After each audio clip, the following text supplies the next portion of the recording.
arraché l'indépendance du Togo. Il ne peut pas avoir dirigé la lutte pour la conquête de l'indépendance de notre pays, mais pour qu'il soit enterré dans un autre pays qui n'est pas le sien.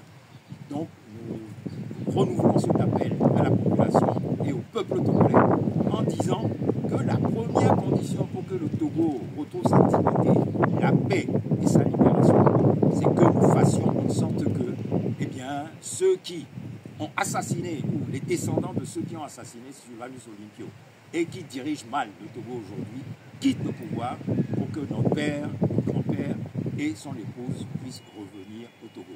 C'est ce message que nous sommes venus aujourd'hui solennellement lancer à notre père et à travers lui à l'ensemble de la population togolaise.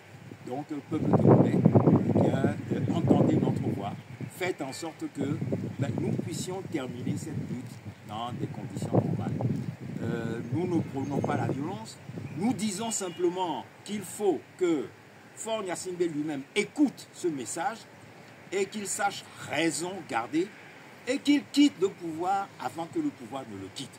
Parce qu'à l'allure où vont les choses, un vent a commencé à se soulever, le peuple togolais est fortement indigné et ce qui apparaît aujourd'hui, c'est qu'il est évident qu'il n'y aura pas de recul de la lutte du peuple togolais tant qu'il n'aura pas quitté le pouvoir.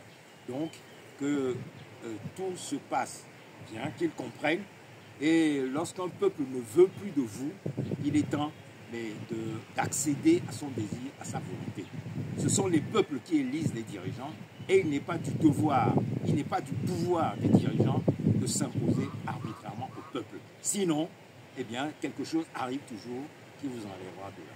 Nous espérons qu'il entendra nos messages et qu'il s'y pliera tranquillement pour que le Togo puisse retrouver la paix. Nous disons que trop de sang a coulé sur la terre de nos aïeux. Il est temps que cela cesse, que ce message soit entendu. Je vous remercie.